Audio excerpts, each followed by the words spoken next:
Hey everyone. Now we will get into group behaviors. We have talked a lot about various self things, self-esteem, self-regulation, those types of things. Now we'll get into groups, social motivations, and these are things that also influence the self, as we'll see. This has some influences on self-regulation, self-esteem, how we feel about the self. And yeah, those are some of the implications. But anyways, this I have relative to how I've done this in the past, I've kind of changed around the order of this a bit. But this is one of my personal favorite topics. This is something that, especially the latter two parts of this group behaviors topic that we'll talk about, this is something that's focused on a lot in the motivation and social cognition lab here. A lot of my personal research has focused on this, so I guess I'm a little biased. But yeah, I think this is some really interesting information. And so, consistent with what we've done a lot already with other topics, we'll split this up into three different areas here. First, we'll get into affiliation. That'll be this lecture. So, discussing the need to belong, why we affiliate with others. We'll talk about certain instances in which this need to belong becomes really prominent. And we'll also talk about some issues that can stem from this need. Then we'll get into social identity and social identity theory. And so we'll talk about where various social identities come from and how we want to maintain, as well as what we talked about with trying to maintain certain levels of self-esteem. We also want to maintain a positive social identity, especially based on identities that are perceived as important to us. And then finally, I'm going to get into a specific area for applying social identity, which is the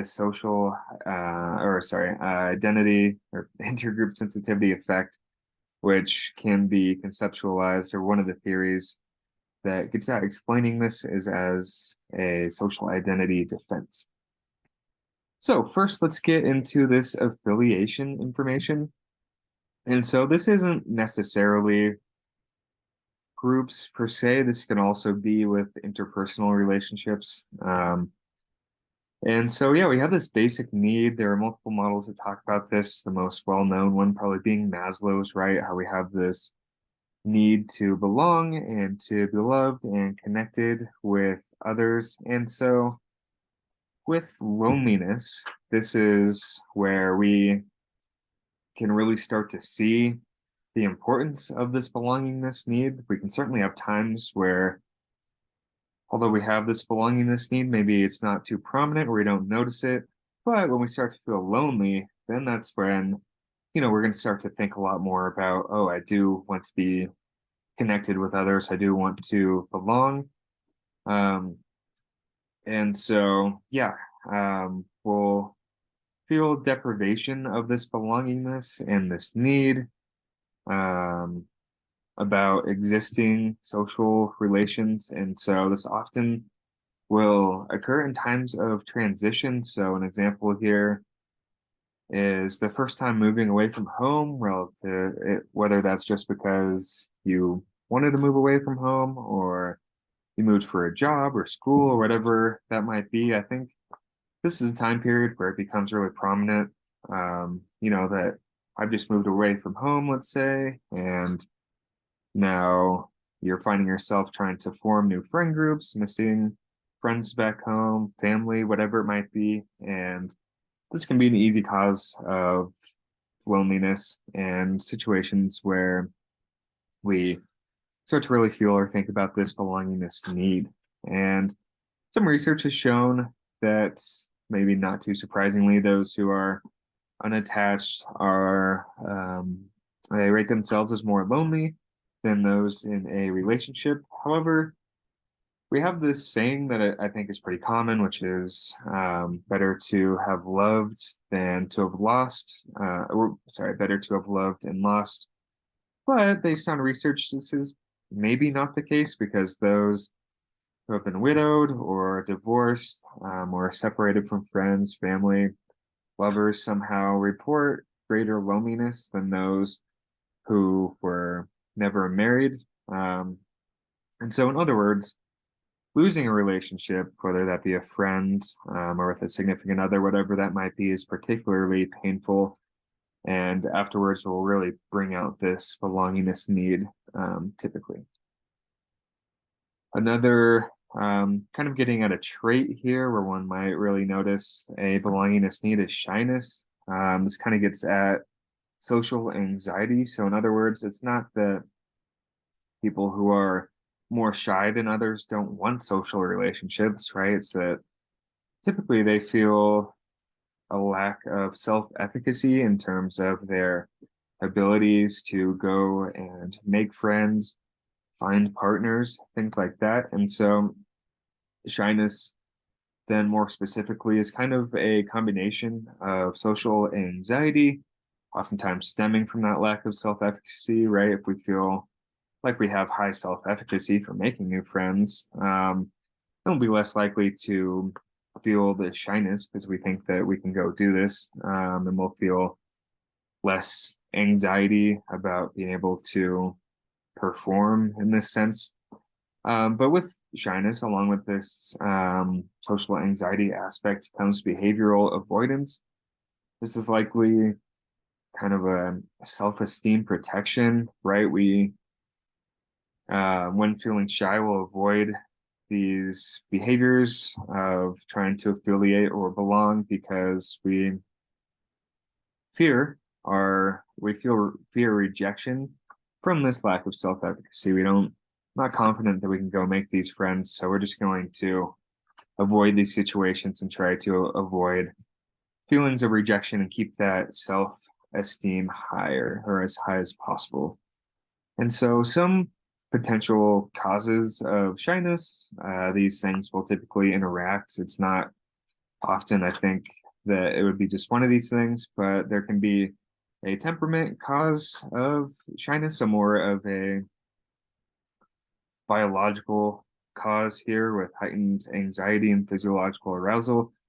We already talked about a long time ago, it seems like, how relation or having other people around can increase that physiological arousal, right? And this can be really enhanced when we're not feeling that self-efficacy. And we have the social anxiety, right? This physiological arousal can really skyrocket in these situations.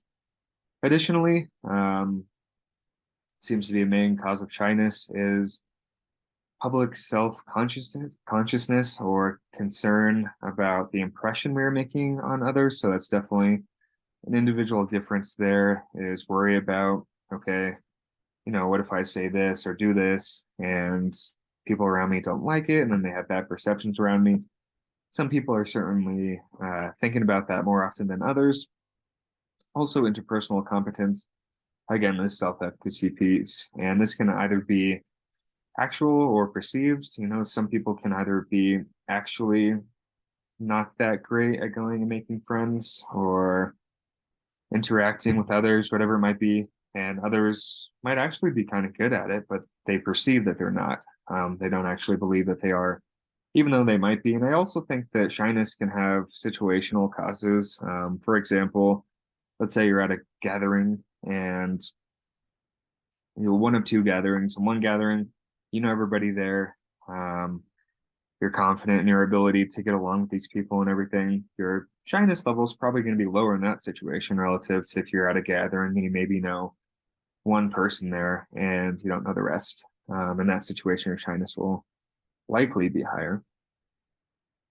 Additionally, really a key one here where we definitely start to notice this belongingness need is when we're rejected or ostracized. And so, yeah, this gets at a third way in which this belongingness need becomes prominent. And so when we are rejected, we'll see decreases in self-esteem, increased desire to conform, mimic others, or in other words, try and follow what others are doing to increase rejection from said others. Additionally, there's this impaired self-regulation aspect, and we'll get into a couple examples of this with ego depletion or short-term goal focus, things that we've talked about in the past with self-regulation.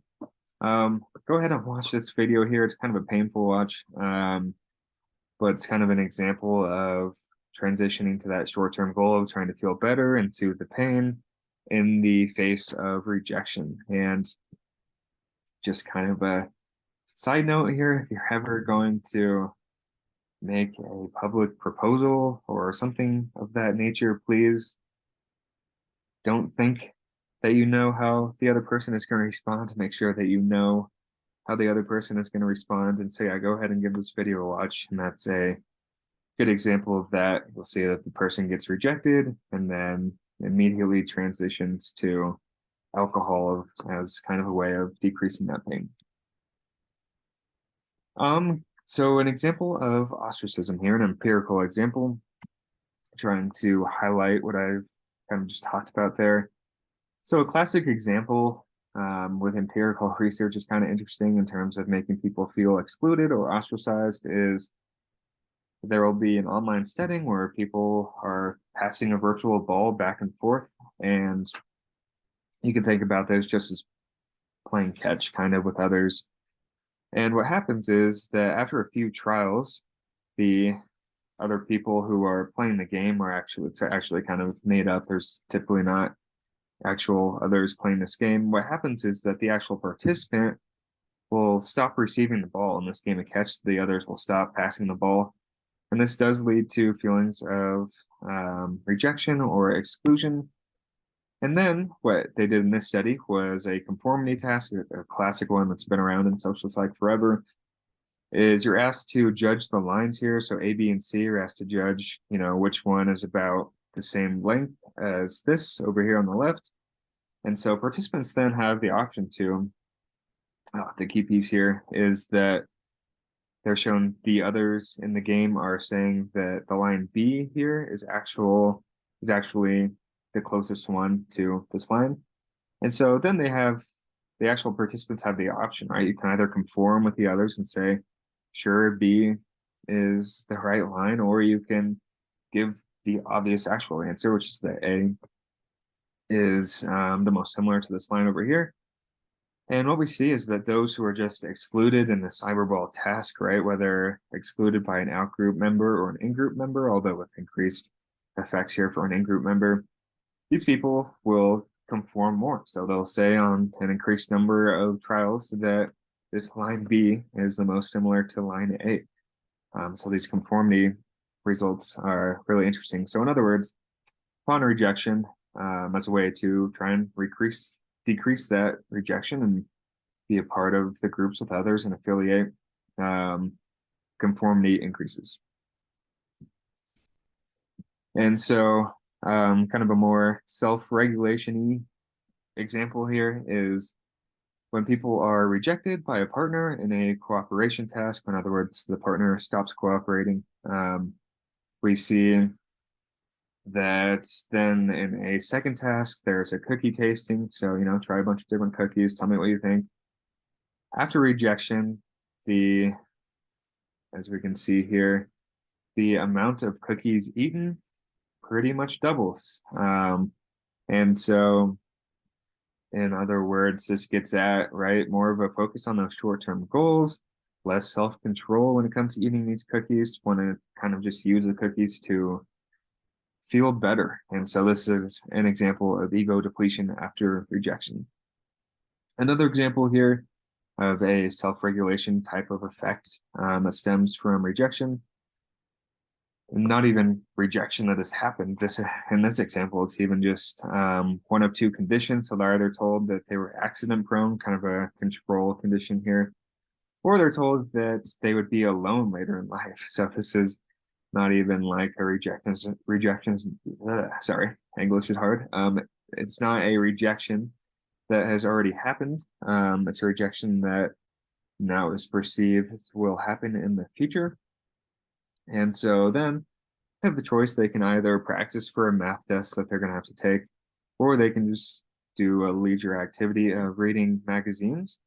And so those who are told that in the future are going to be alone procrastinate this studying for the math test or practice for the math test and are much more likely to spend time reading those magazines.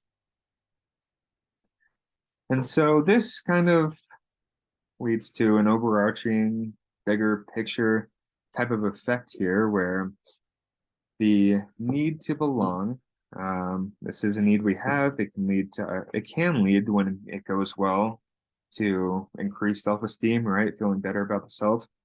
But when it goes wrong, when we're rejected, whatever it might be, this can certainly come at a big cost of self-esteem and can lead to those behaviors that we just saw of, decreased self-regulation, conformity, things like that.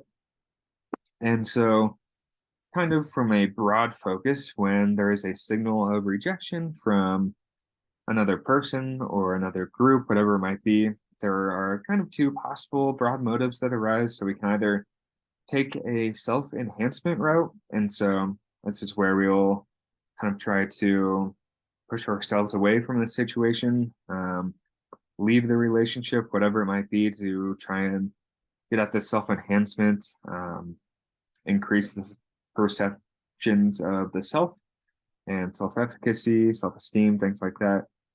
Or we can take the other route of trying to promote and improve this relationship, although obviously when we take this route, this kind of implies that we will have to accept various aspects of blame or that there are certain parts of the self that we can improve, right, to decrease these signals of rejection. And this is hard in itself there, right? This acceptance of blame is going to have implications for self-esteem as well. So, but anyways, in broad terms, we typically will make one of these two choices when we perceive rejection signals.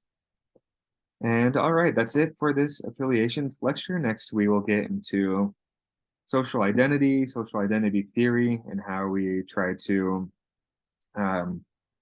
maintain or increase positive perceptions of our groups.